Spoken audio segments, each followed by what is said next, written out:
2.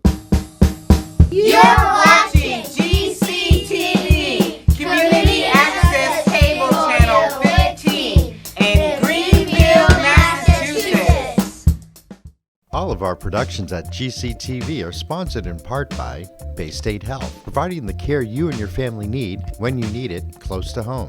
Visit them online at baystatehealth.org. Greenfield Savings Bank. Visit them at 400 Main Street in Greenfield. Call them at 774-3191 or go online to greenfieldsavings.com. Greenfield Community College, providing access and excellence in higher education in the Pioneer Valley. Visit them at gcc.mass.edu. The Hammond Family. The Hammond family are longtime supporters of Greenfield Community Television. New Fortune Chinese Restaurant on the Mohawk Trail in Greenfield. Visit them online at newfortunema.com. Call them at 772-0838 and check them out on Facebook. Real Cleaning Services, cleaning Hampshire and Franklin County since 1972. We don't cut corners, we clean them. Check them out online at realclean.com. Call them at 413-422-1143. People's United Bank, located at 45 Federal Street in Greenfield. You can call them at 774-3713 or visit them online at peoples.com. The Solar Store of Greenfield, replacing fossil fuels and nuclear power one home at a time. Visit them at 23 Fisk Ave. Call them at 413-772-3122 or visit them online at solarstoreofgreenfield.com. Thank you to our sponsors for supporting all of GCTV's productions.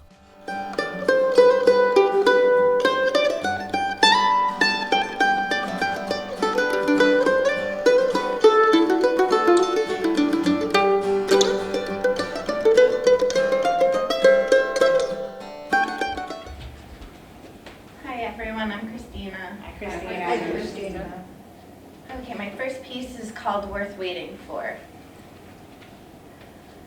Every day she would go, just after her morning chores were complete. She would gather her snacks for the day and she would walk. 2 miles. The well was only 2 miles. Her calloused feet knew well the journey. She had taken it every day that she could remember. 2 miles was nothing. With determination she walked. Excuse me. It was a beautiful morning. She hardly noticed. Funny thing is, she didn't notice much at all until she got to the well. This is where she needed to be. This is where she could breathe. She took her place at the rock. This was the perfect place to watch. Not too close as to draw attention, but close enough so she could hear. She sat quietly right here on this rock every day, and she watched and waited. This was the wishing well. She watched quietly as the old woman threw her coin, begging the well to return her beloved. She watched quietly as the young boy wished for his sister's hair to turn green. The girl wishing he would love her, the boy wishing she wouldn't. She sat and watched as day by day, one by one, they made their wishes and threw the coins in the water. She loved watching them. She had a wish too, but it was left unuttered, heavy on her heart. She could not make her wish as she had no coin to throw. But she was content to just sit and watch the people so full of dreams and hope. This is all she wanted. Deep in her thoughts, she didn't notice a little girl across the water staring. It was clear the girl had something on her mind. Slowly, the little girl approached the girl on the rock and she held out her hand. She pressed a coin into her lap.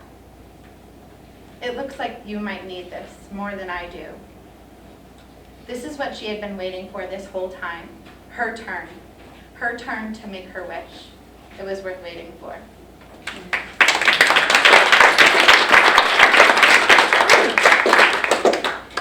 This is called The Collector. A man sits silently in a room, feet crossed effortlessly. A passerby may mistake him for sad or lonely.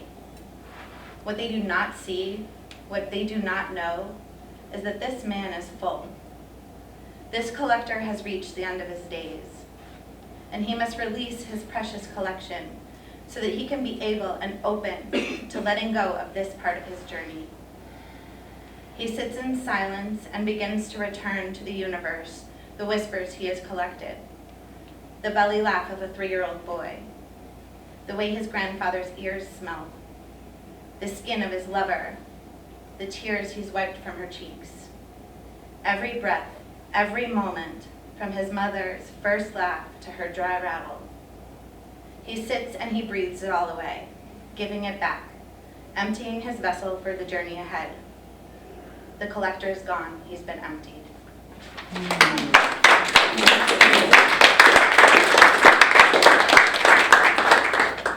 Okay, this is the belt. Okay. So I walked into a secondhand store, some Salvation Army type thing. I needed a belt, a brown leather belt. I used to have one at one time, but along with everything else I ever had, it was lost, stolen, or discarded.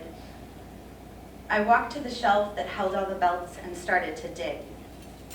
A brown leather belt at the bottom of the pile with a faded brass buckle, the leather so worn with use and time. I knew this belt. I remembered this belt. How could I not recognize this belt? I had spent so many hours, days, years with this belt tied around my arm trying to find a vein. And here is this belt in this store, complete with the tear stains and discolored spot that no longer looked like the blood that it was. My first thought was, who took my belt? And why would they bring it here, old and worn as it was, with the 3 extra holes hastily punched tighter and tighter as the pounds shed from my belly? Why on earth would anyone buy this belt? This belt belonged to me. It was oozing and dripping with my memories. Memories of a junkie, someone I'll never again be. This belt that had spent so much time living on my waist and my arm will never leave this dusty shelf, at least not with me. Thank you.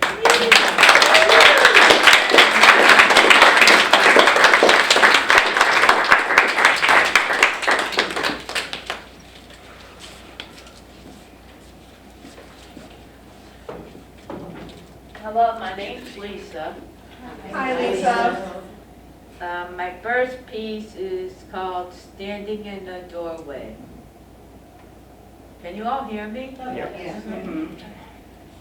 She is standing in the doorway, looking at both the light coming from upstairs and the darkness coming from downstairs. She doesn't know She doesn't know what to think of these 2 places, and she doesn't know what to do. One could be good, like the lights from upstairs, or one could be bad, like the darkness downstairs, or it could be opposite. She doesn't know what to expect. Her curiosity is creeping up on her, and her anxieties is reaching the top. She is not comfortable with any of the decisions of what to do. She feels stuck between the light and the darkness. She knows that her anxieties is what keeps her stuck like still water. She doesn't know what she will face.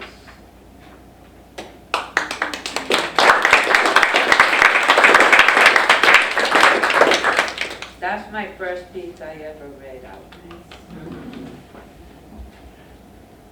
Dark tunnel. She is in a dark tunnel. No light appears, not even through the cracks. She keeps walking slowly and feels her way through the dark tunnel, feeling all the walls with her hands. Then all of a sudden she sees a speck of light appearing at the end of the tunnel. She starts to feel some relief and happiness. She does not know what is in the light. She continues to walk through the dark tunnel with slimy walls. She finally reaches the end of the tunnel. She sees her mother, father, her children, and their fathers, and her friends were all there as well. She didn't know what to think of all this. All of them were so happy and relieved to see her. I guess she was lost and found her way back to the light. Her life seemed to change for the better.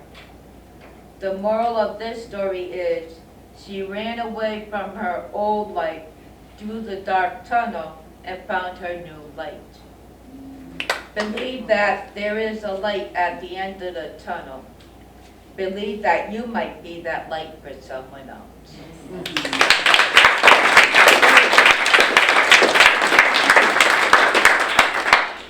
My last piece is called Hope. My hope is a thing with wings. Hope is a feeling that lingers. Hope is something to hang on to with its purpose in mind, to keep me hanging on, to look forward to the positive things in my life. My hope is what keeps me floating above water. Hope can be a small glimmer of peace in someone's crappy life. Hope can bring glimmer of excitement to someone's happiness. My hope rides on top of waters, soars through the air, and floats on land. Hope can perch in someone's soul. Hope can be sung without the words. Hope helps me soar through the storm. Hope is what keeps me warm. My hope never asked anything of me, but I ask everything of my hope.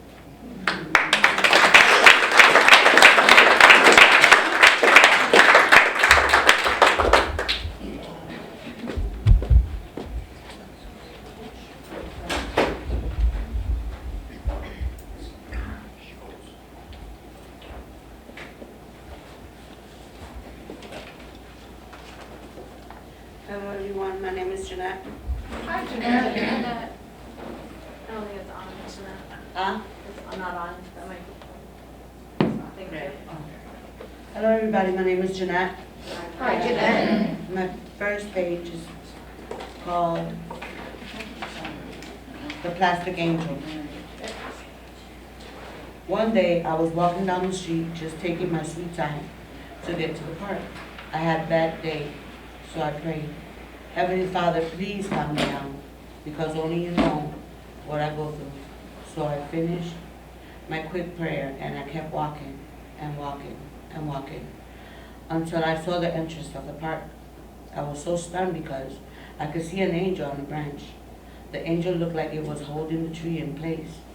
As I walked closer, I could see that my angel that God sent to me was just a plastic bag on the branch. From that angel, I got that God was telling me to calm myself down, because if a plastic angel can hold up a tree, I can take a hold on to any problem or a mountain. In other words, with God by my side, I can go through anything, and God always sends his angels in different forms to show you that God has you. So, thank you.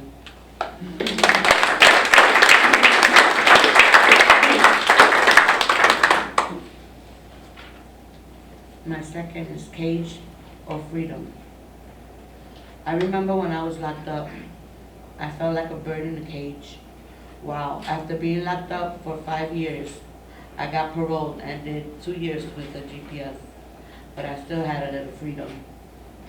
Damn, that day the CO brought me down to the room where you get changed into, like they say, civilian clothes. That's when you know you are going home and that you are getting released and free. Or are you really free? Sometimes I ask the same question. I'm free, but I'm in a program that is always on me. I have to give pee, and when my color comes out, I'm scared it will be blue because of some bread I ate with poppy seeds. and my feet are still encaged.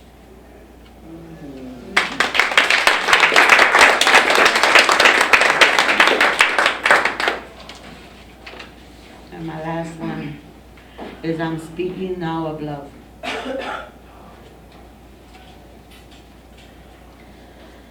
Love. This is a big, beautiful, powerful word. For someone that grew up without it, everything that happened to me, I should be talking about pain, hurt, betrayal, dishonesty. But now from all the cards out on the table, I picked this one. Really? Well, I can say that I've lived a painful, scary, lonely life, but I have to write about, or should I say today, I'm speaking now of love. I've been so blessed because with everything I've been through, I can still honestly say I've had some love. To start, God loves me so much that He gave His beloved Son so He could die for us. Love is such a big and wonderful word and more powerful than any other. Love, what's love? Love is what Jesus did for us. Love is what you feel when you find the real one. Love is when you feel your first moving of the little one in your belly. And when you think you're dying from all the pain you go through just to bring your little human being into life. Love is when you hold your baby in your arms and you know that you will never be alone again. Love is when you have your second one. Love is watching them grow and doing everything and anything so they would be fine. All right. Go ahead.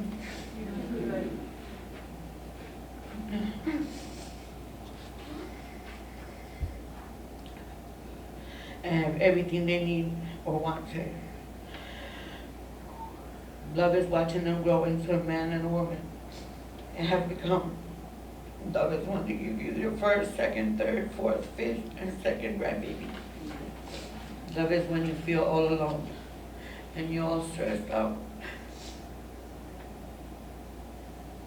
But count 2 might be a 5 group and see all my sisters here.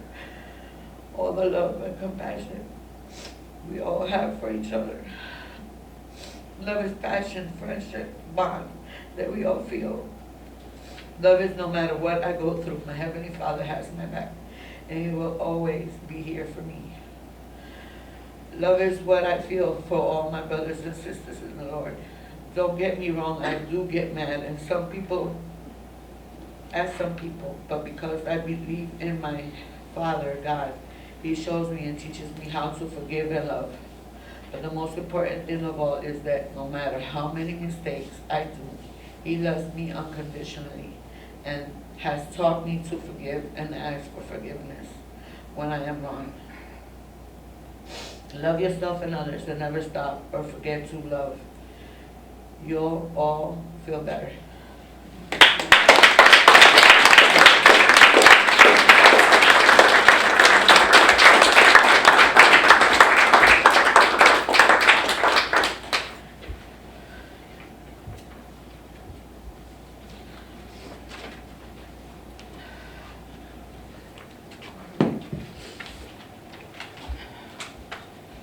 Hi, my name is Leslie. My first one is titled Made Me. I see those little blue eyes, I see that there's no tears. I see those little blue eyes, I see they're full of fears. Don't you dare cry, you just might get a beating. Don't you dare talk, it's pointless and defeating. Well listen, little girl with your head full of curls. I'm here to hold you now as your story unfurls. We'll get through this together, just you and I, and I'll tell you right now, it's okay to cry. I'm sorry you were hurt by all of those people, but you're on top now in your own big steeple. I'm here to hold you and mend that broken heart. You and I together will have a fresh new start. I love you and you love me. We'll be happy and we'll be free.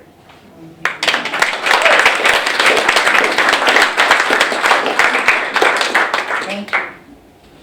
The next one's titled Journey. This is how it ended. I tried to take my life. I wanted to live no longer, no need to be alive. I had burned all my bridges. I cared not to see. The damage I had done was all done by me. Alcohol controlled me. It ruled my every move. My life was mine no longer. I was stuck inside a groove. I was talking to the demons who lived inside my head. I can't do this anymore. Please let me die, I said. I opened up those pills, put them down inside my hand, hoping to wake up inside the promised land. But that's not quite what happened. I woke up to the same hell. They put me in a nut house. I guess they might as well. That's where my journey started 2 years ago today. I'm sober because those people had come to save the day.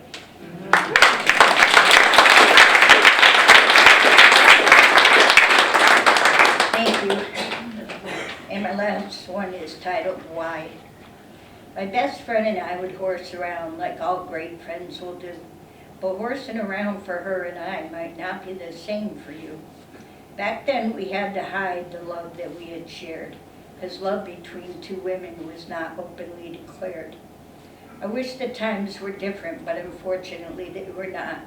So we hid that amazing love so as not to get caught. One time we were together and the bedroom door just opened.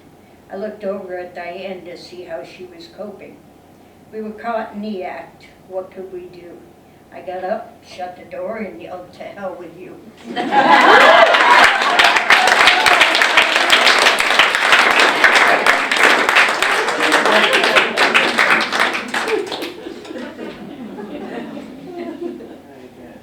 Good evening. My name is Radeline. My first piece is called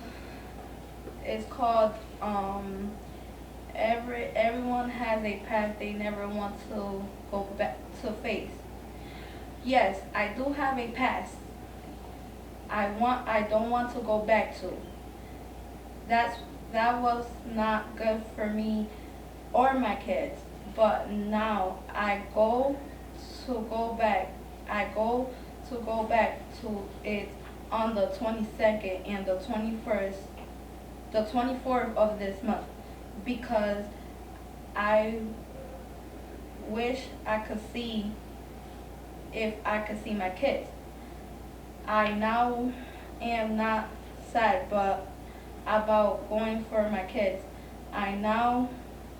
It's just I got to face my baby daddy, and he is my past. That's why I don't want to go back to my past. I don't even want to see him. I get so upset when I see him. It's not funny how he can play with my kids' feelings.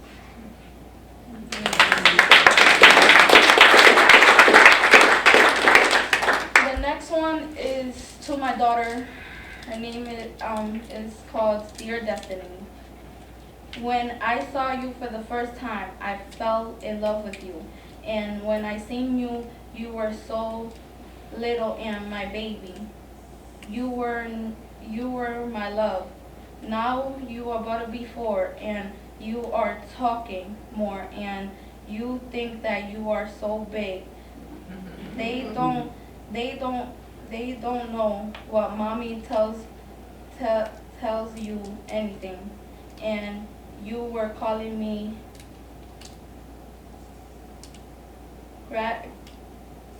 mommy.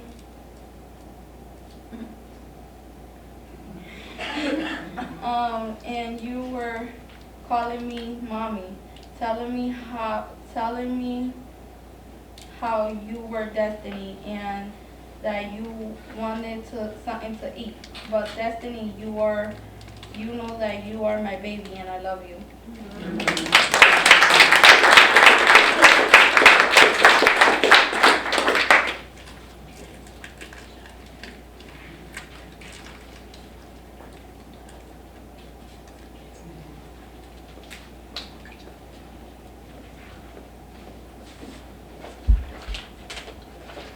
Hi, I'm Donna.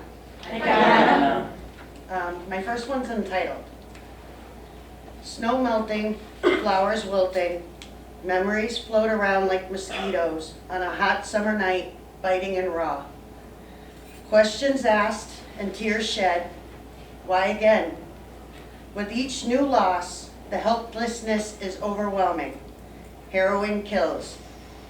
We watch over loved ones and friends fade away into oblivion, with only the past to hold on for the future. The need to scream, why? What could we have done to stop this senseless ending? We stop by graves and pause to pray to them above, to help and save the ones below, the ones who still struggle with their battle. Will there ever come a time when the river of lives lost slows to a trickle and then to a stop? I can only stand near and smell the last of the decaying flowers that mark her memory. The tears slowly track down my cheeks in silent sadness, knowing that we will miss her, but also knowing that others will lose the battle and more will mourn the loss as I do. So sad.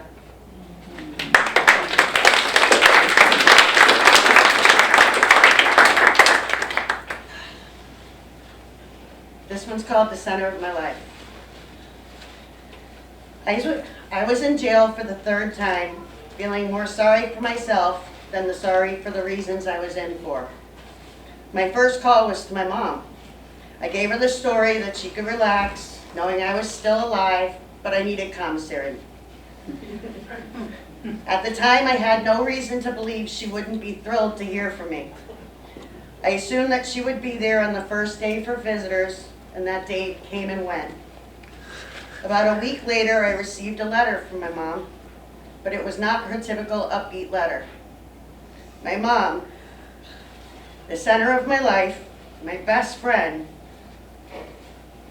wrote me words that probably hurt her as much as they hurt me. This was it. This was my last letter. Expect no visits. There would be no commissary. She told me that I was not to call her when I got out. I was no longer welcome in her life. Those words were the most powerful and serious things she had ever said. You could hear the despair in her letter. In reading that letter, I realized I had to change. This is the only person I have ever listened to. She is my hero and my inspiration, and I am grateful that she was the strong woman she needed to be so I could be the strong person I am now.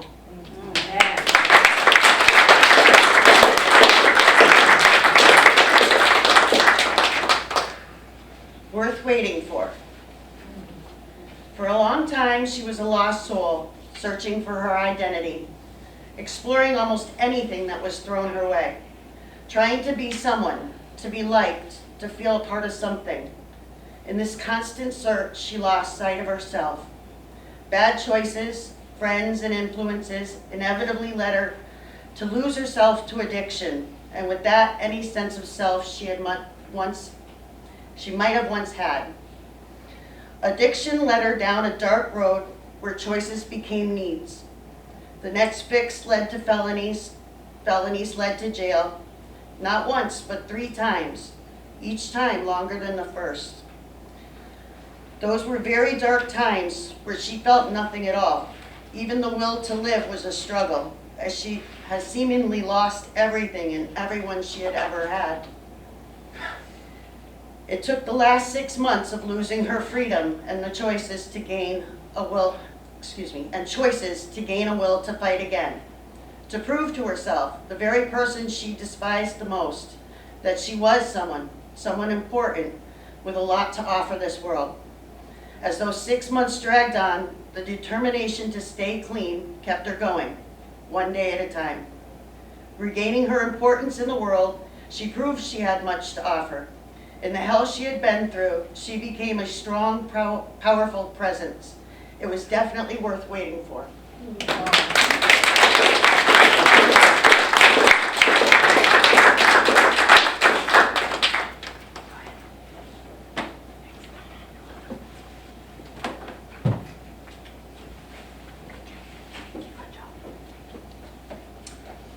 everybody. I'm Amy. Hi, Amy. Hi.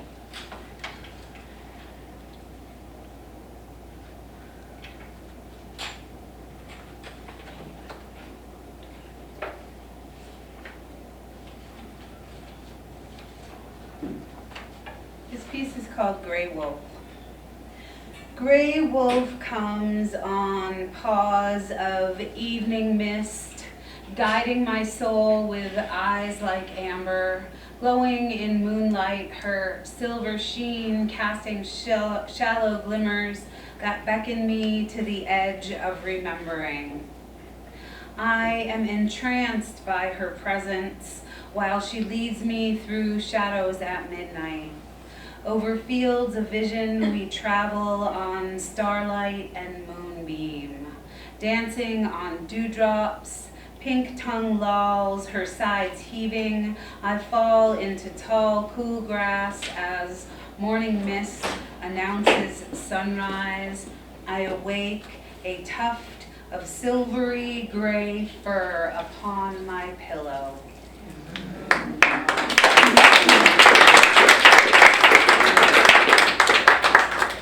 This one is called, I feel weird with that like right there. It's like I need to either need it in front of me or away from me. Okay, this is called Good Girl. Ew, gross, don't touch that. It's dirty, you're making a mess. Be a good girl, keep clean. But I long to run my fingers over the silky fur of 1,000 cats while I let their multicolored hairs stick to all my best clothes.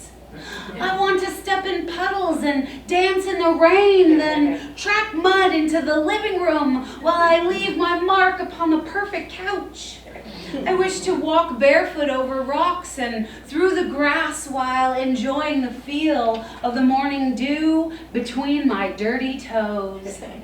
I see myself greeting every dog I meet along the way while relishing the tickle of wet noses and the lick of rough tongues upon my clean skin.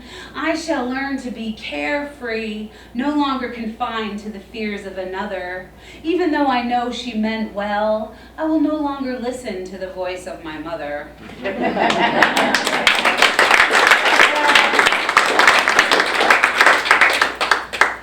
And this one is called The Narcan, A Mother's Story.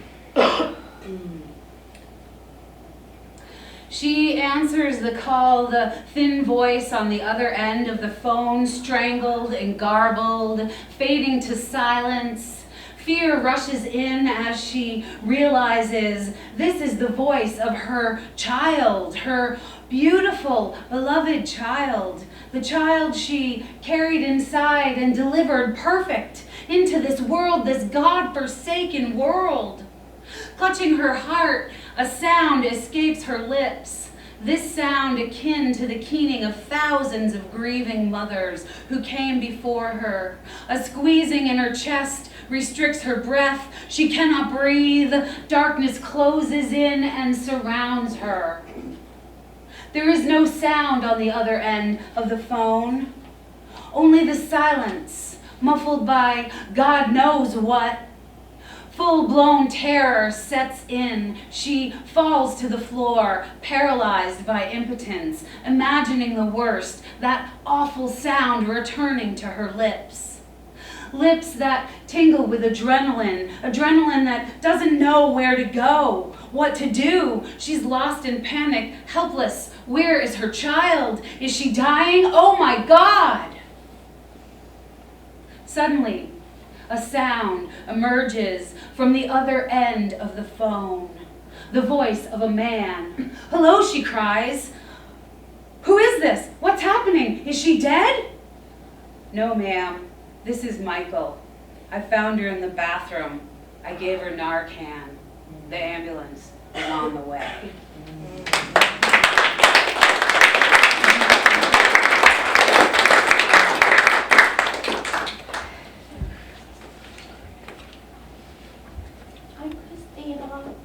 Hi, Christina. Hi. This is my first time, okay? Okay.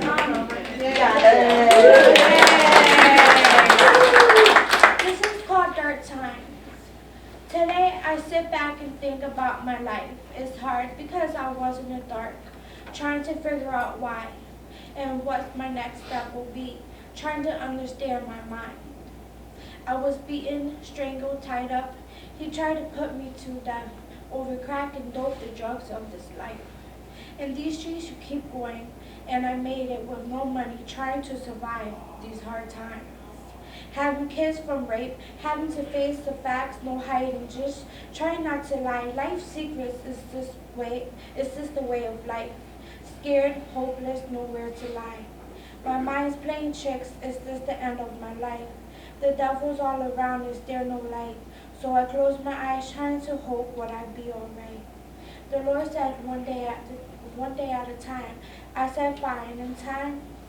Today I stand proud with my smile back, happy to know there's another side. When I'm not alone in Greenfield, I made it no time to turn around, I'll be fine. My kids need me, it's time to live, no chance to die. I'm only 26, I'm grateful for my life. True River showed me I'm not a lie. There's a reason I survived, to tell my story, to get it out my mind, to tell others this is the way of life. Ask for help, put down the drugs, and we're just humans. We make mistakes, it'll be alright. No need to cry, time to shine. I got friends, I'll be alright.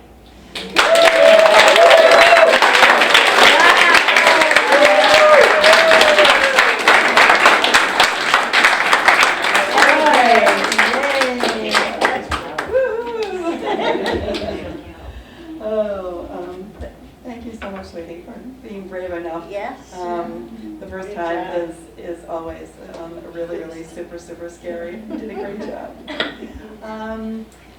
So thank you, everybody. Obviously, these stories are emotional, and it really depends. Sometimes the pieces are more emotional than others. So I'm sure that you all understand. So this is really an opportunity, well, first of all, so this is an opportunity for questions, but I wanted to say a little bit about the program. So I'm Gretchen, and this is Voices from Inside, and we work with incarcerated and previously incarcerated women and women in recovery. And we are here in Greenfield, both in the Franklin County Jail and at the Recover Project. And then a lot of these women also come up from after incarceration support systems in Springfield. And we're in the Chickpea Jail as well, or at Grace House in Northampton.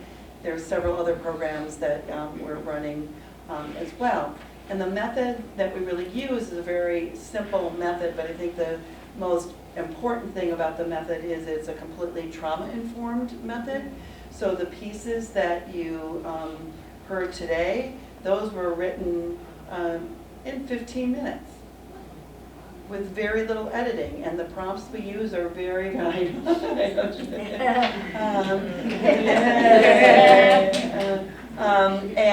and there's very little editing. It's you know, a word here, a word there, some grammar, things that you wouldn't even see because they're on the paper. But by giving a very simple prompt, then people are allowed to write whatever comes to them. So whatever comes to them is what goes onto the paper. We never ask people to write about their addiction or any of their trauma. But as you can see, it comes out. And we treat it as fiction when it comes out. And we talk about the narrator. We use a lot of the elements of the Amherst Writers and Artists method. And we use other folks as well. But the core of that process is really very trauma-informed, which is what we really like about it. So that's our core. Make sure that it's always trauma-informed, which means we create a safe space.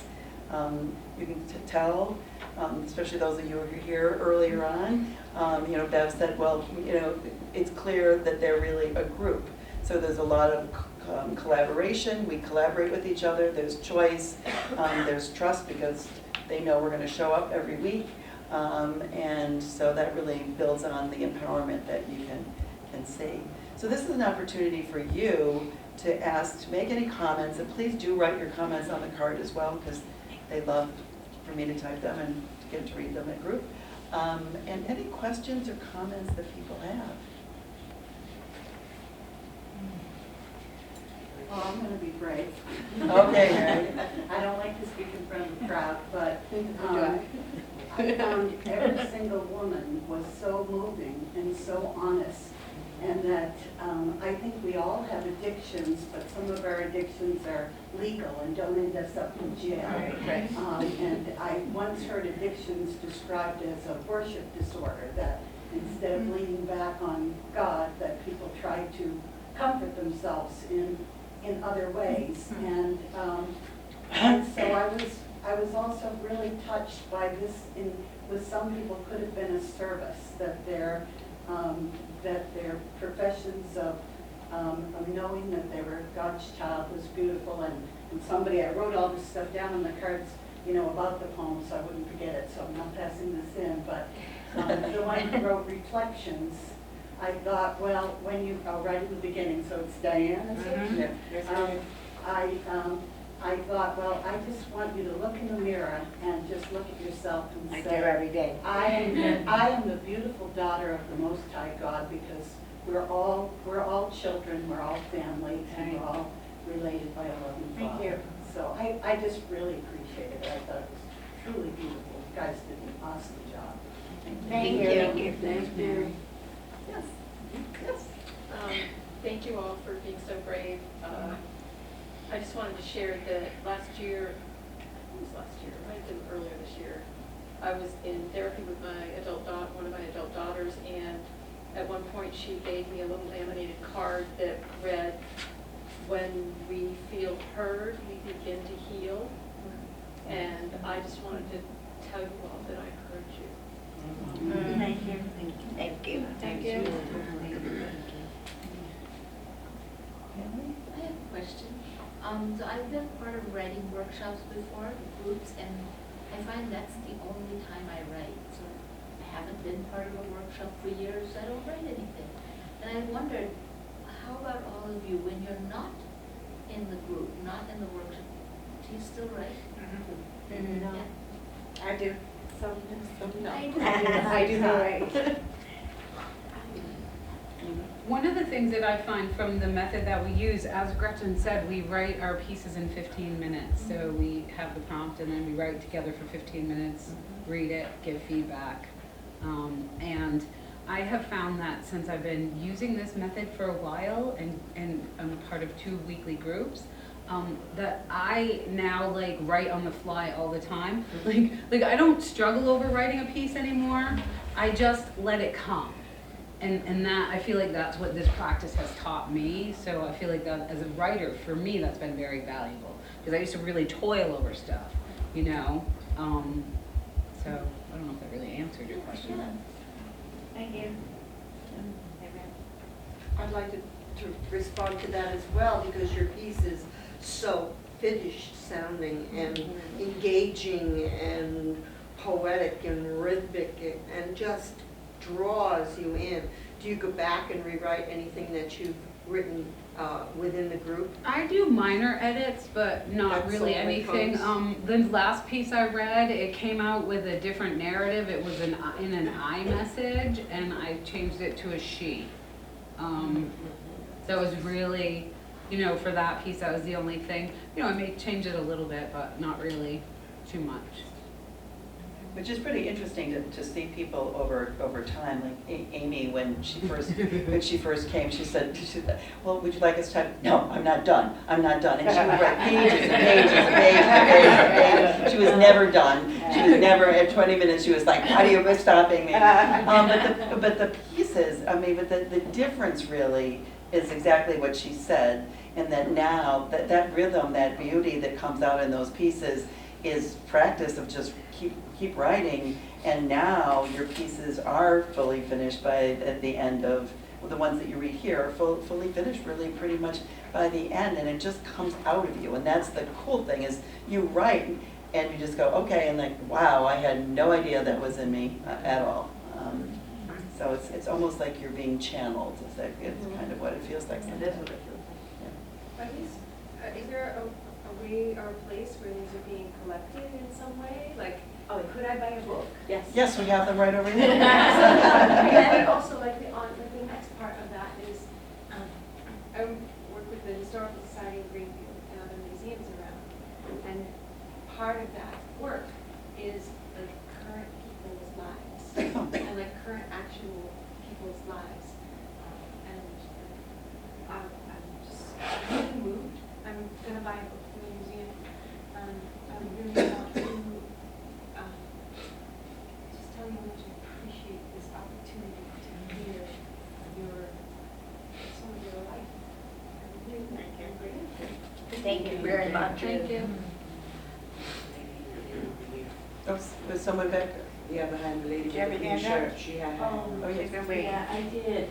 I was wondering, when you talked about going now to other places, does the whole group go, or do one or two or three people go? Oh, so we have facilitators, so any of you would be interested in helping with this writing process. We train people. We're 99.9 volunteer organization. I'm a part-time staff person, the only one. So we have facilitators who are trained who go into those sites. So there are some people in this group that are trained facilitators as well, and have gone in groups, and and Amy's currently running one group, and another one will start in the jail soon in Chickpea. Christina is in Chickpea.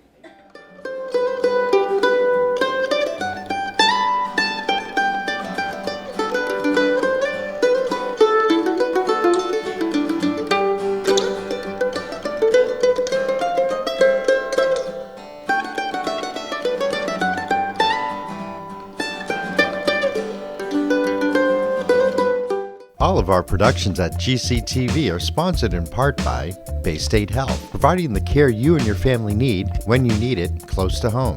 Visit them online at baystatehealth.org. Greenfield Savings Bank. Visit them at 400 Main Street in Greenfield. Call them at 774-3191 or go online to greenfieldsavings.com.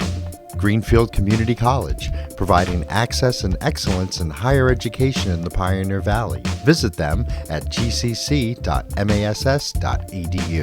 The Hammond Family. The Hammond family are longtime supporters of Greenfield Community Television. New Fortune Chinese Restaurant on the Mohawk Trail in Greenfield. Visit them online at newfortunema.com. Call them at 772-0838 and check them out on Facebook.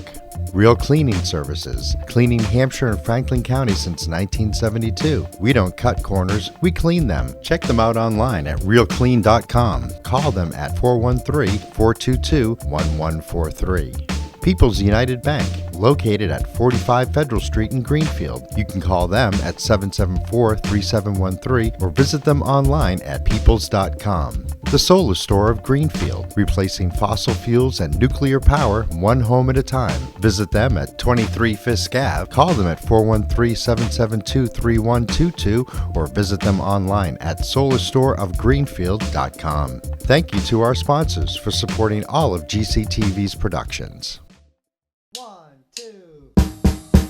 Yeah!